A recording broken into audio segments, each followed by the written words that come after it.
Mesdames et messieurs, bonsoir et bienvenue dans Micro Libre. On s'arrête aujourd'hui sur une réalité encore très présente dans nos foyers. Vivre dans la maison familiale après le mariage, bonne idée ou source de problème? Je sais, vous êtes libre de vivre où vous voulez après votre mariage, mais nous allons quand même en parler. Tradition, manque de moyens, attachement à la famille, plusieurs raisons peuvent pousser un couple à décider de vivre auprès des parents après le mariage. Mais est-ce toujours un choix heureux? Nous allons descendre tout à l'heure dans la rue pour recueillir l'avis des uns et des autres sur le sujet.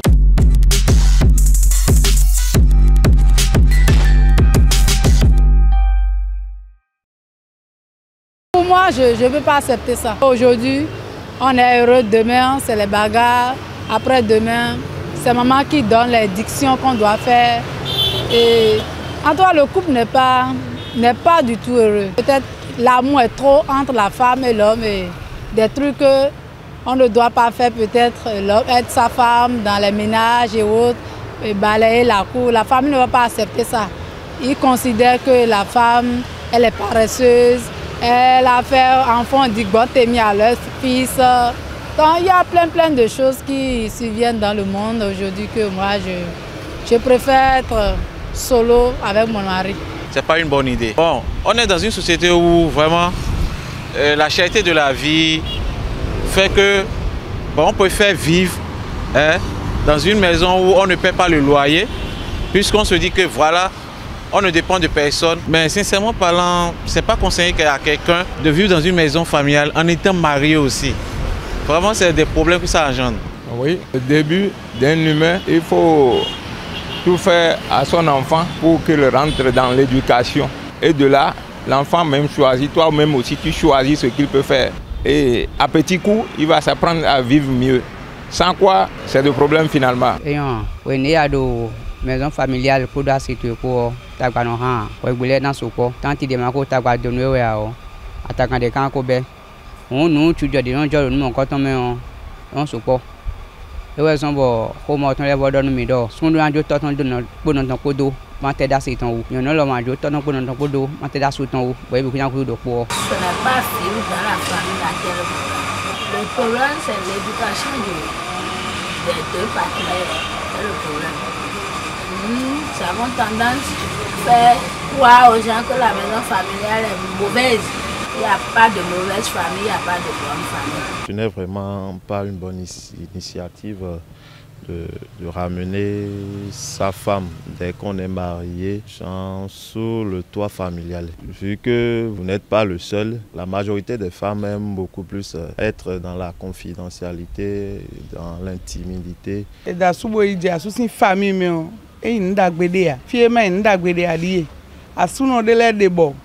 Ye deo vie ton siasio ena son bona mea e Canada sun bon sun na sun John sunwa ena lo jere ke vie mi ton be kweton bisojo nu asiton bo ena da sunna ena da matin jana no wale na bo kono do po be ni ono don huya bio asupa sipo sin chenchen bo sunu re sumado ai khade na do de me famille ton le ro kojo kodo e kwa edo leblo bo kono su ko tagba no tin eno sien ne ubo eno jiviro pobo asuno podo asuto ko famille si kole yon na gbe asubo na ish. Déjà marié, continuer à vivre dans la maison familiale, c'est pas une très bonne chose selon moi. Parce que quoi, si vous avez fait un enfant, les petits enfants ils sont un peu naïfs, ils vont créer de petites choses quoi. Entre familles, ton papa ou bien tes grands-frères ne vont pas aimer et il y en aura de petits discuteurs qui vont apparaître dans la maison. Il y a des gens qui ont 4 ans.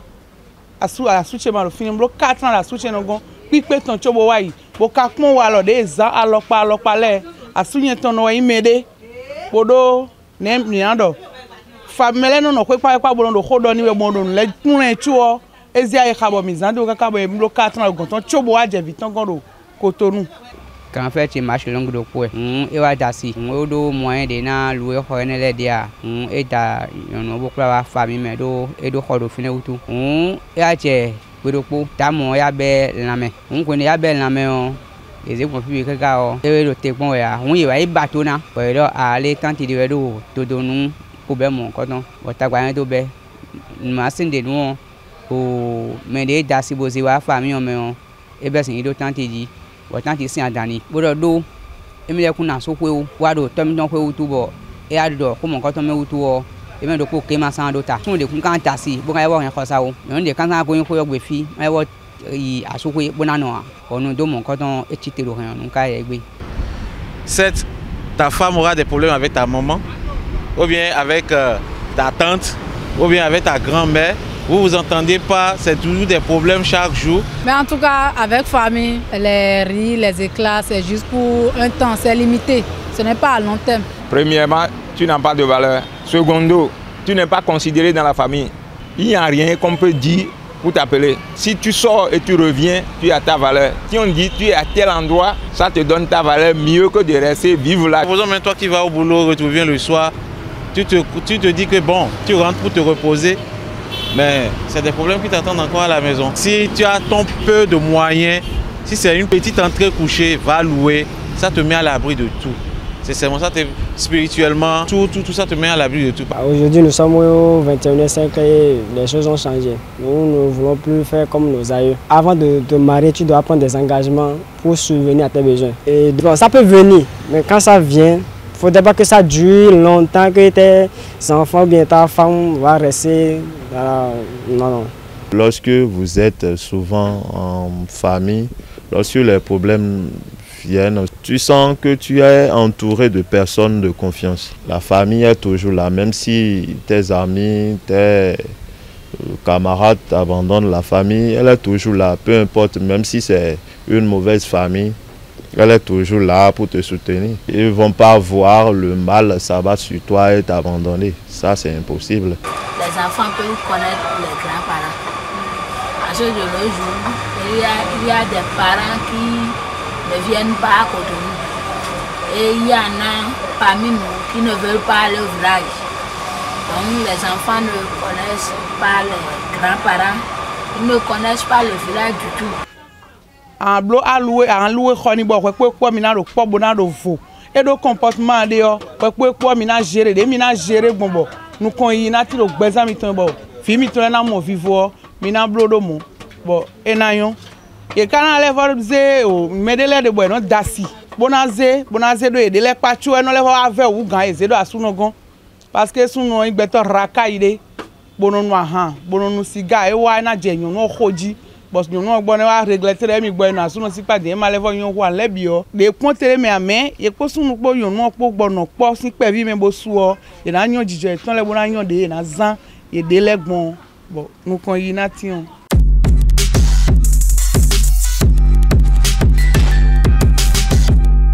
Les avis sont divers et variés, mais quelles sont les conséquences de cette cohabitation sur la dynamique de couple? Pourquoi certains y tiennent, tandis que d'autres crient au désastre? Pour y voir plus clair, nous recevons un expert avec qui on essaiera de comprendre les implications sociales, culturelles et même émotionnelles de cette situation. Joël Tchogbe, sociologue assistant de recherche associé au CIAF, le Civic Academy for Africa's Future. Je suis consultant et expert. On peut scruter plusieurs facteurs qui pourraient amener un couple à faire l'option ou à faire le choix de vivre dans la maison familiale après leur mariage. Il faut déjà questionner la qualité des flux relationnels entre l'homme et la femme envers leur famille biologique. Ensuite, il faut questionner un peu les liens fusionnels ou les liens d'attachement que chacun des conjoints qui viennent donc de se jurer amour, fidélité et engagement ont nourri vis-à-vis de leurs parents respectifs et également questionner jusqu'à quel point ces deux conjoints sont attachés aux valeurs de la famille. Et donc, quand vous repositionnez le questionnement dans cette dimension de la question, vous pouvez vous rendre compte aisément que un homme, parce qu'il estime qu'il est le chef de famille, parce qu'il estime que c'est à lui que revient le droit de pouvoir décider si cet homme a des liens fusionnels avec son père et sa mère, avec ses frères et sœurs. Quand cet homme estime, ou si cet homme estime que continuer à vivre dans la maison familiale lui permettrait, lui, de maintenir un certain équilibre au plan social et au plan relationnel, vous pouvez effectivement assister à ce choix de vivre la période post-mariage dans le cadre de la famille élargie. Mais du point de vue de la législation au Bénin, il faut déjà faire remarquer que le choix du lieu d'habitation ou bien du lieu qui doit abriter un jeune couple, ce choix est a priori enfermé dans le cadre d'un dialogue bipartite ou d'un dialogue constructif. En termes plus simples, l'homme et la femme qui se sont mariés, selon la loi, ont l'obligation de pouvoir discuter, de pouvoir échanger et décider de commun accord du lieu d'habitation. Par conséquent, souvent, quand ça se passe bien, vous n'avez pas à rougir. Les deux peuvent effectivement décider de maintenir leur demeure dans le cadre familial ou effectivement aussi décider d'aller ailleurs pour continuer à vivre. Mais au plan social et sous le poids de la culture, n'oubliez pas que l'homme est le chef de famille. Et en tant que tel, dans ce rôle de chef de famille, il arrive bien souvent que nous puissions observer une certaine intonation de ce chef de famille dans le choix du lieu d'habitation qui doit abriter le couple. Et c'est ce qui fait que la voix prépondérante reconnue au plan social et au plan culturel à l'homme en tant que chef de famille domine. Et si cet homme, je l'ai dit un instant, a des relations privilégiées avec sa famille d'appartenance, avec sa famille biologique, et quand il estime que continuer à vivre dans la maison familiale serait bénéfique pour lui et pour le couple, puisqu'en dernier ressort, c'est lui qui décide de ce qui va advenir, vous pouvez effectivement observer que même après le mariage, ces personnes-là continuent de vivre dans le cadre familial.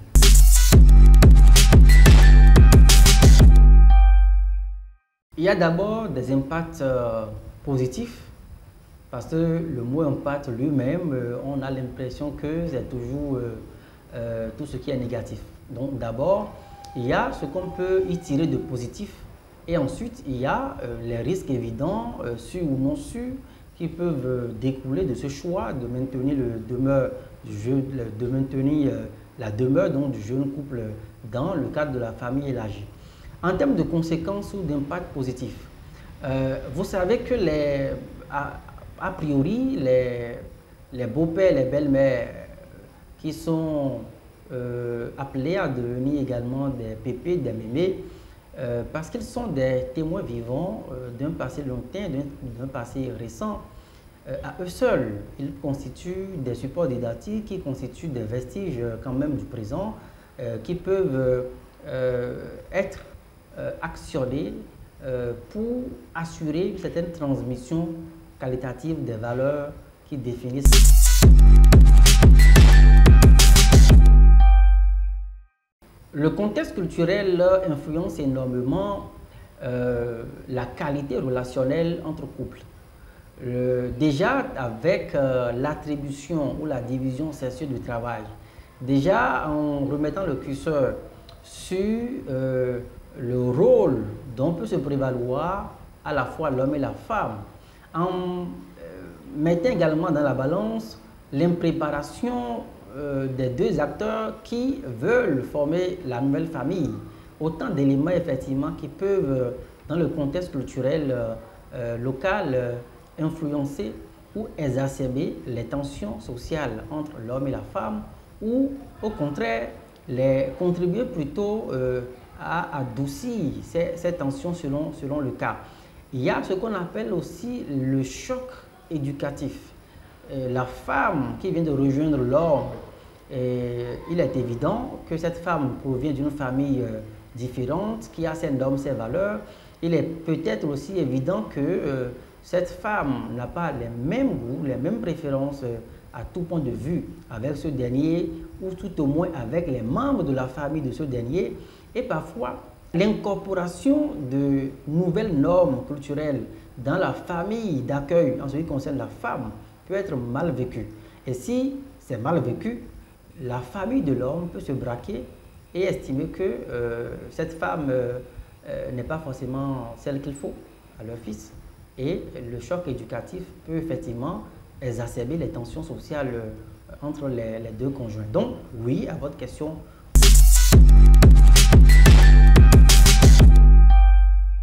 Pour éviter les risques de cassures inattendues, avec les drames sociaux que cela génère, des enfants abandonnés, la montée de la famille, des familles monoparentales aujourd'hui, avec le phénomène des mères et des pères célibataires, avec le multipartenariat que nous observons, il faut que les jeunes et les femmes puissent se réconcilier avec les soubassements qui portent sur la fondation de l'institution du mariage.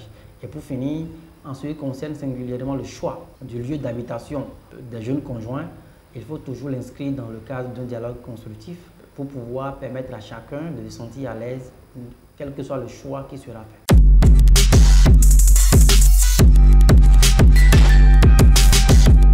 Merci à tous d'avoir suivi Micro Libre. Que vous soyez pour ou contre, une chose est sûre, chaque couple doit faire ses choix et en assumer les conséquences. Rendez-vous très bientôt pour un sujet tout aussi piquant. Bonne soirée sur Nord Bénin TV.